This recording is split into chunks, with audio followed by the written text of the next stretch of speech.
Hello, good morning, good afternoon, good evening, and welcome to the Brighton Music Club. We are the offshoot of the Brighton Film Club, which you can find on Instagram, online, and down below in the comments. Please do go and give us a follow on Instagram. This is the video we've been promising. This is the albums of the decade list from 2010 up until 2019. We are obviously in a brand new decade, which promises lots of exciting music. However, the one that's just gone, it's certainly in contention to be one of the best of all time. Not going to have that debate today, although feel free to pop in the comments what you think is the best decade for music that there has been. But this one certainly up there with a shout. There's been lots of arguments, as you can imagine, lots of infighting, but we've come up with a list that we think is quite definitive. And much like our underrated albums series that we've just completed season 1, we're talking purely listening experience, the sort of cultural factors and relevance have come in, and I'll explain those as we go through the list. But we try and make this as good a listening experience as possible for all of you guys out there. As I said, if you are stuck at home, if you need something to listen to or want something to listen to, you're running or walking or anything along those lines, have a listen to these 21 albums that we're going to talk about. Not a list of 20 because we couldn't quite fit it in, we had to have 21. I'm going to keep it nice and short and sweet. I'll only talk about each record for sort of 30 seconds or so. I'll give you a song to kind of an entry point into each album. Not necessarily the best song from it or the best well-known song or single or anything like that. A song that we think sums up the record and represents it as a good point to listen to first if you've not heard the record before. And we'll also give you other albums by the same artist that could have made a list, because there's a couple of rules and I'll go through those now as well. So first things first, obviously every album in the list had to be released between 2010 and the end of 2019. No 2020 records allowed. Had to have come out sort of in the UK, although that tends to apply globally as well. The biggest rule, one album per artist, and that's made it very difficult, but we had to do that because otherwise there would literally have been sort of 2 or 3 artists who would have taken up the whole top 10, to be quite honest. But as I said, each album we talk through will explain why we picked it, a couple of factors, and other albums by the same artist if you like it. A few contentious points, of course. We don't necessarily expect you to agree, so please do put some comments down or whatever. Keep it friendly. We're trying to have a bit of fun, give you a few things to listen to, and just our personal opinion here at the Brighton Music Club and the Brighton Film Club. It's not necessarily definitive, of course. It's not meant to be. Music is very much subjective, and that's what we love about it. To be honest, the actual order that they're in, you could kind of break it into the top 20 and the top 10, and you can kind of intermingle them. Honestly, on a different day, it could have been a different record anywhere other than perhaps the the top 3, which are pretty set. But wow, this has been really, really tough to compile, and we hope you enjoy. We hope you agree or disagree or have an opinion of some sort, or at the very least go and have a really good listening experience. Go and listen to some of these records, whether you've got a bit of free time. Go and listen to one of these albums. So we'll get straight to it, and we'll start with number 21. We had to find a space. We did a sort of top 20, looks at the artists who missed out, which we'll talk a bit about at the end, and had to find a spot 21, which is the Last Shadow Puppets, Everything You've Come to Expect. This record is Alex Turner from the Arctic Monkeys. It's his side project with Miles Kane. Miles Kane, solo artist in his own right, collaborated with the Arctic Monkeys a lot on their B-sides, and was also in an indie band called The Rascals in the noughties. Amazing artist in his own right. Last Shadow Puppets is their joint venture. Celebrated album in 2008 called The Age of the Understatement, and then they came back again this decade with Everything You've Come to Expect. It kind of got a little bit overlooked. This is something that we might talk about on another underrated albums feature. We'll go into more depth. It's got a 70s flavour, but it's a sort of David Bowie influence. Amazing record, and if you were confused at all about the jump to Tranquility Base Hotel and Casino, have a listen to this, and while it's not necessarily stylistically similar, it gives you a different avenue of Alex Turner that I feel kind of shows you a different element of what he's like. In terms of an entry point, there's a song on here called The Element of Surprise, which is a very David Bowie sounding song. It wasn't released as a single, but I think it sums up the whole album's appeal and style and what they're trying to do, which is have a bit of fun, and it's a fantastic listen, so go and check that out. Moving straight on, number 20 is Taylor Swift and Reputation, which we discussed in episode 10 of Underrated Albums Season 1. A contentious decision, perhaps, because we could have had Red or 1989, and I'm sure there'll be a few people shouting and screaming and waving at the TV at me for picking Reputation, which is a bold move I appreciate. We've done it for the same reasons we listed in Underrated Albums, so the cultural significance, the aspects of what was going on at the time and what she came out with was so brave and daring. As a listen, it's really fantastic. And yeah, I really back it all day long. The other thing that's amazing about an artist as big as Taylor Swift is that she is able to dictate the trends. She'll release an album and that will be the dominant pop sound. It will go to number one. It will have singles that go to number one, and people will start to listen to that and appreciate the type of music that it is. And this, for me and for us, is the most stylistically varied and deserves massive credit for that.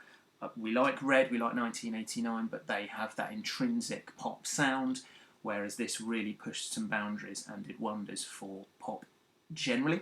As an entry point, I'm going to sway away from the singles and suggest you go and have a listen to a song called Delicate, which I think has flavours of what she was good at before, and also the sort of new aspects of the style with a sort of auto-tune vocal. So have a listen to that.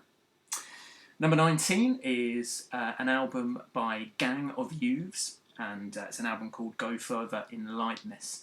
Little bit of an unheard record, I guess, probably one of the smaller ones on this particular list, but it's a huge American-sounding driving rock record reminiscent of artists like Bruce Springsteen, a huge driving sound, arena-ready anthems, which have not quite got to arena status yet from this amazing band that you have to go and listen to.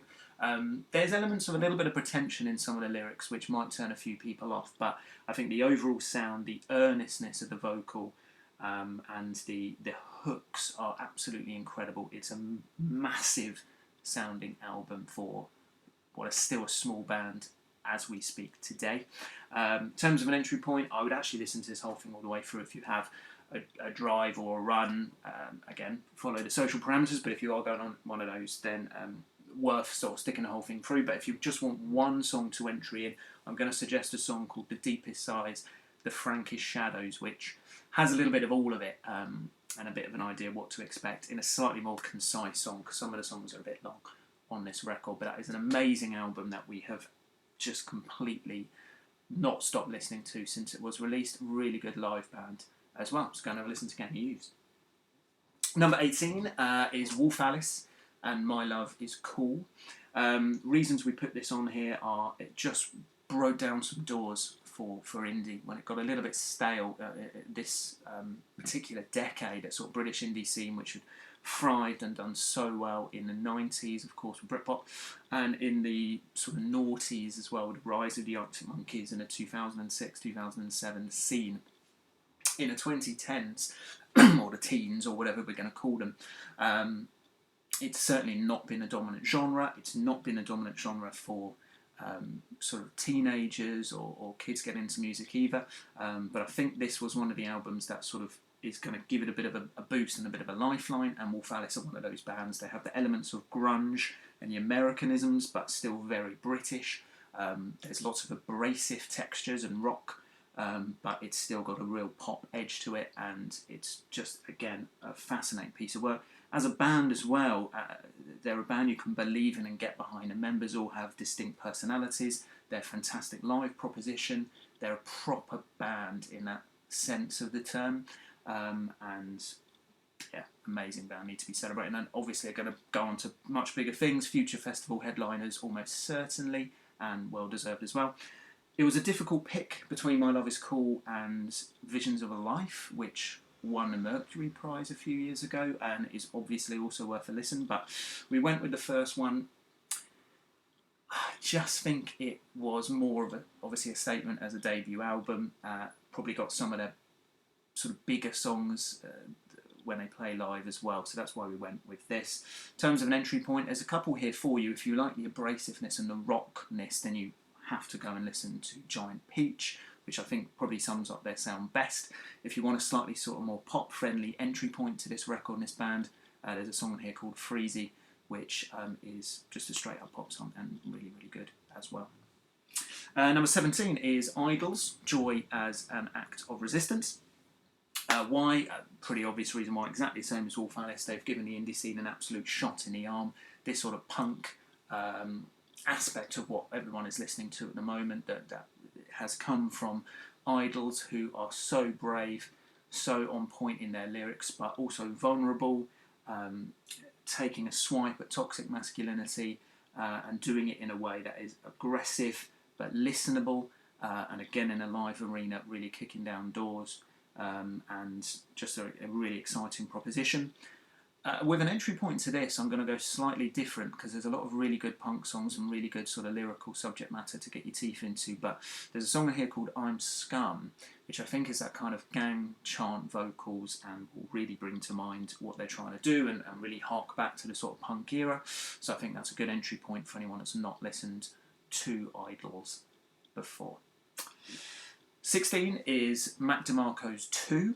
Again, this was a tough choice between this and Salad Days, which, again, you might be hearing stuff on the TV. We've gone with 2 because I think it's a better embodiment of the sound. I think it's got a slightly cooler edge because it's slightly faster, certainly at the beginning. That guitar sound that he has honed and is his real trademark, I think is much more evident here.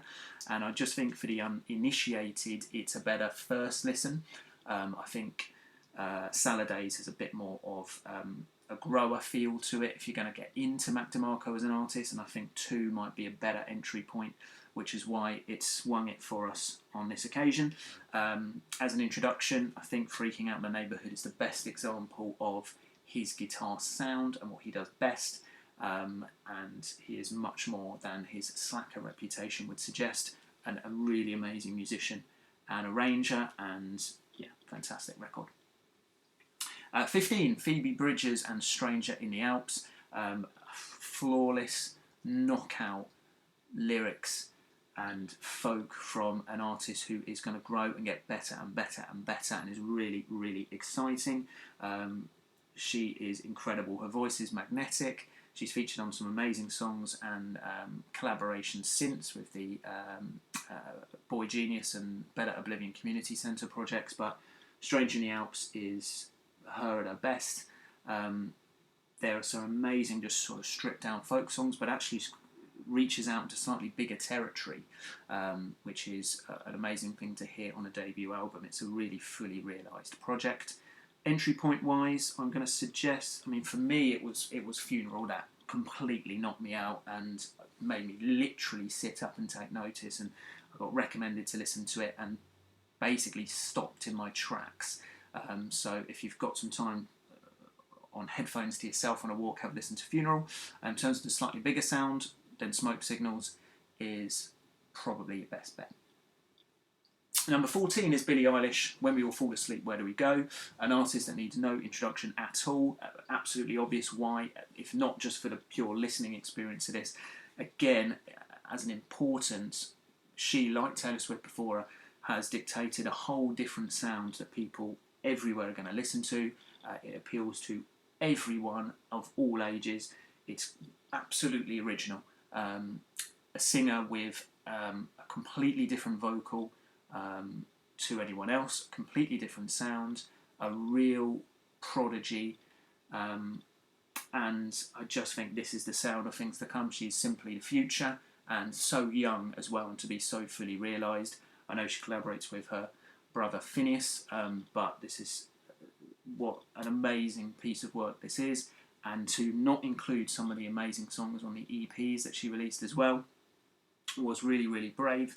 And it's an album that, of course, deserves a lot of credit. The fact that she's sold out 3, 4, however many nights it is at the O2 Arena tells you all you need to know about her trajectory. And again, an absolute superstar in the waiting. You will have heard most of the singles, so you really don't need an entry point to Billie Eilish. You will have probably heard this record, but I'm going to put it out there and say that All the Good Girls Go to Hell is I don't want to necessarily say the best example of what she does, but it's certainly a really good example of how stylistically interesting yet still pop this is, and I think that's a really good entry point to this particular album. Number 13 is The National and High Violet. Probably, or at least one of the toughest decisions on this list, because I think if you're talking about a band of the decade as a whole, in terms of consistency of records, slow growth, live reputation, I think The National would probably be number one, or certainly in with a shout of that. And it was so difficult to choose between High Violet and Sleep Well Beast and Trouble Will Find Me. For me personally, Sleep Well Beast, I think, is the album I would maybe have had on here. I think High Violet collectively is probably the most celebrated record that they've done, which is, I think, is why we've gone for that, and is a good representation of their sound, their sort of Americana sound, and is very varied. So is a worthy entry point to this list, but go and listen to any of The National if you never have before. They have a reputation of being a band who grow on you. I've alluded to the fact in the underrated album series that I don't like that term particularly, but it does apply in this particular case. In terms of this particular record, I'd have a listen to Anyone's Ghost, which is a bit more of an easy entry point into an incredible band's discography. At 12, Bon Iver's 22 A Million. Again, a really tough decision between this and the self-titled Bon Iver record. We went for 22 because of the stylistic departure that it was, and how it just came out of the blue, and really is probably Justin Vernon and Bon Iver's Kid A. It was so different to anything else, and it was just so interesting when it came out. And I think particularly 715 Creeks just pushed it above the self-title, because that song is just unbelievable.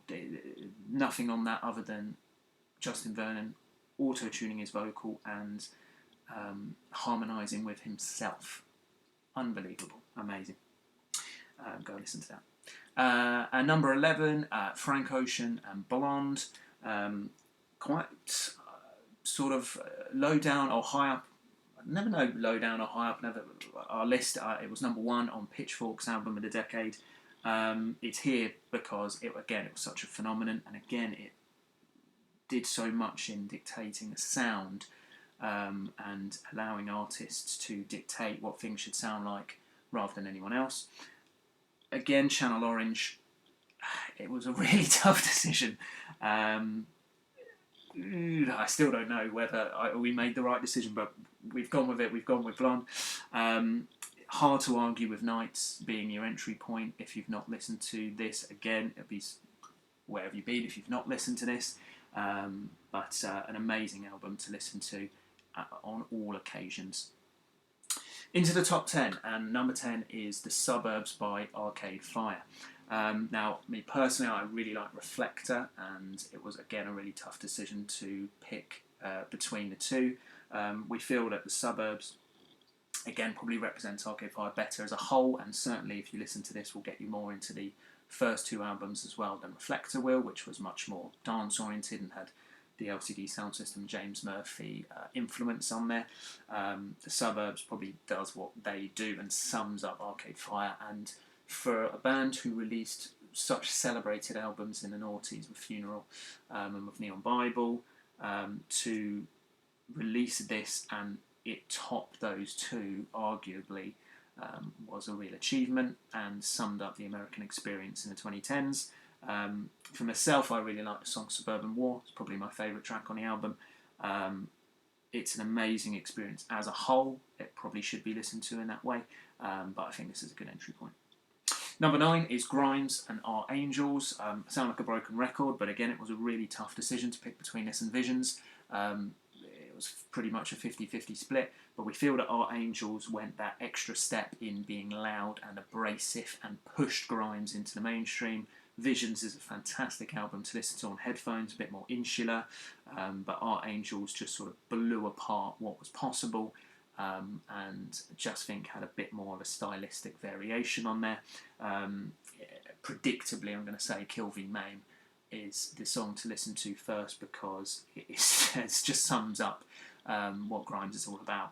A future-thinking, revolutionary artist who we will look back on moving forward as one of the most important artists of our times. Simple as that.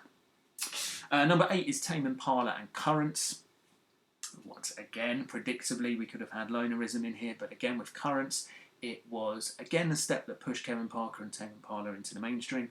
As a listening experience, both are incredible. Currents is just so groovy, and it's a predictable choice, but the less I know the better. Swung it, because that is just the most addictive song released in the last 10 years.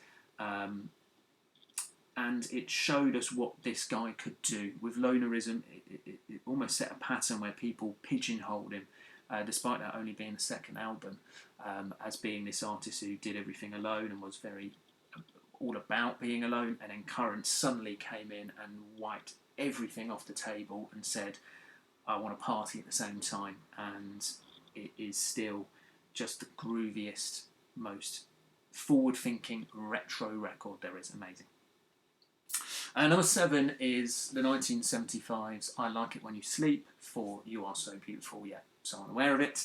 A brief inquiry into online relationships and the forthcoming new record, which obviously is not a Thames record, but arguably pushed the sound on even further than this. But again, I think what this did in terms of changing the reputation of this band and making people who wrote them off as a boy band, which is completely wrong, sort of wake up basically, and did so much for their reputation, and is still an amazing future sounding album despite the 80s influences.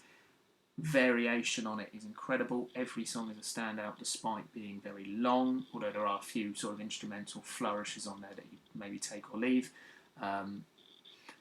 but they are probably the most important band in the world at the moment, and will continue to be so. Will headline festivals and unite generations, which I think is an amazing thing to be able to do in this time. And again, like we alluded to with Taylor Swift and Billie Eilish, they can dictate what people listen to. If you look at the singles they've released most recently for this new record that's forthcoming, to go from a sort of grunge heavy song like People to a sort of night bus sounding electronic song with Frail State of Mind, to pop with Me and You Together song. Just amazing. Most important band of our times. In terms of I Like It When You Sleep, fan favourite, Paris is definitely the song to listen to, because again it sums up what they do best. It is the sound of modern indie music. Number 6 is Nick Cave and the Bad Seeds, Push the Sky Away. We've gone with Push the Sky Away over Skeleton Tree. Again, we've alluded to some of the other entries. It's an easier gateway into what the great man does. Skeleton Tree and Ghost Teen are amazing albums as well, incredible listens and so heartfelt and beautiful. But I think Push the Sky Away is the sort of logical point if you listen to that and understand it, and then get into those later records as well. He is simply a legend, a very, very important artist for us here at the Brighton Music Club and the Brighton Film Club. He is obviously a resident of our fine city here in Brighton as well. Push the Sky Away is mind-blowing and contains our song of the decade, which is a song called Jubilee Street. There's a funny story behind that. We wrote it about a street in Brighton called Jubilee Street, and it actually got the name of the street wrong, which is quite amusing to hear him tell that story. But the album as a whole is incredible. Thoroughly deserves a place on our list for the legend that is Nick Cave. Into the top 5, and number 5 is Lana Del Rey's most recent album, Norman effing Rockwell. Again, it was a tough choice between this and Born to Die, which we could have gone for as well. Norman Rockwell just is the summation of everything that is good about Lana Del Rey. And again, we mentioned in the National, in terms of Artist of the Decade, she could very easily be Artist of the Decade as well, for the consistency, the amount of amazing albums put out in these last 10 years. This one, against all the odds almost, is the summation of everything that she's done to date, and is the best album to date, which is amazing considering the what she's released so far. Born to Die, obviously culturally, and is very important for alerting people to video games as well, for everything that came out around that particular song. But Norman Rockwell just is everything about Lana Del Rey, really. Again, it's a listen from start to finish. I'll go straight in from track 1, which is the self-titled, the title track, Norman Rockwell. So, yeah, that's your entry point. And number 4, and we're getting into the sort of really tough decisions here, but any of these, any of the top 5, particularly top 4 and 3, are completely interchangeable in our eyes. 4 is Kendrick Lamar's Good Kid, Mad City. So difficult to choose between this and To Pimp a Butterfly and Damn. Good Kid, we've kind of picked the first album for a lot of the artists, and this, for me, is the best listening experience of the 3. I know the subject matter on Butterfly is more important, socially and culturally as well. It was a more important album, and the jazz aspects to it give it a lot of depth.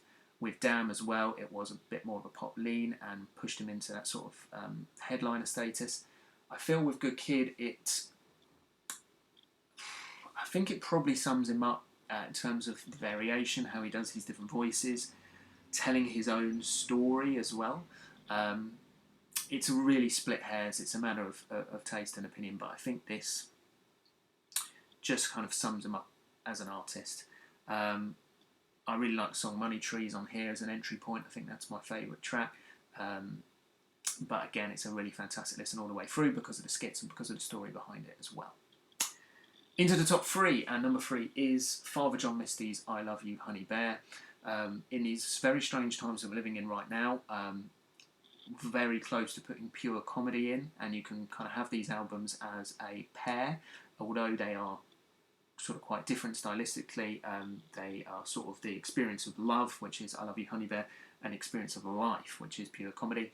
I would actually recommend listening to pure comedy just in terms of the times we're living in right now, particularly a song like Things That Would Have Been Helpful to Know Before the Revolution, which is eerily prescient with these empty streets that we're seeing. However, Honey Bear, we can't go on what is happening right now, so it has to be Honey Bear in terms of the last 10 years. Again, it's an album that is a grower purely because of the lyrical subject matter. You need to really listen to what he's saying to get the full appreciation of this record. It would help to listen to it with the lyric sheet in front of you. Arguably the best lyricist of the last 10 years. Amazing artist to have come from being the drummer in Fleet Foxes to this pseudonym that Josh Tillman has created. Again, it's an obvious choice, but the song on here, The Night Josh Tillman Came to Our Apartment, just sums up what he does best. Funny, political, relevant, everything that you want. Or I Went to the Store One Day, which is just beautifully romantic. Number 2 is Kanye West's My Beautiful Dark Twisted Fantasy, released all the way back in 2010 and getting all the way up to the top of the list. This was the sole reason why we did one album per artist, because if you factor in Watch the Throne, and then you've got Yeezus and The Life of Pablo as well, it would have pretty much been a Kanye West top 5. I've mentioned the National and Lana Del Rey as being artists of the decade. I think it's pretty difficult to argue, despite his slight decline in the last few years, that Kanye West is probably the artist of the decade in terms of dictating trends and releasing the best music. I mean, it pains me not to have Yeezus on this list. It pains me not to have Life of Pablo on this list as well, but it simply had to be Twisted Fantasy because it just is an absolute marvel. Again, you would have already listened to it. If you haven't, where have you been hiding? Go immediately and listen to it as a whole listening experience. And to our ear, it might be the best hip-hop album of all time. Discuss. And number 1, we have agreed with the enemy, and we have gone with Arctic Monkeys AM as being the album of the decade. Well done, boys. we really like Tranquility Base Hotel and Casino, but there's absolutely no argument here that AM is number one and sat on top of our list, and was kind of the reason for doing this list in the first place. I think it sums up the last 10 years in terms of being genre agnostic. It's everything the Arctic Monkeys wanted to do when they first formed, as being fans of hip hop and that sort of funk music and sort of 2001 Dr. Dre sort of era. Combining that with their rock-leaning tastes as well, the sort of Black Sabbath and Queens of the Stone Age influences, and they've created a desert hip-hop rock album, and is funky, is lyrically amazing. Every song on it is an absolute standout, but it's still varied. It's simply the album of the decade.